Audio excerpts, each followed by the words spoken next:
see that stone?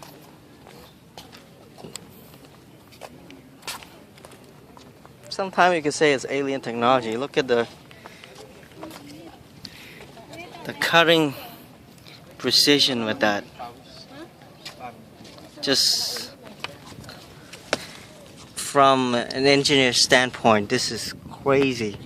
A machine had to cut this layer and then another layer with a couple, I don't know what's the height of that, and then it goes in, comes back out, and then curve up, and another drill goes this way, another drill here and move up.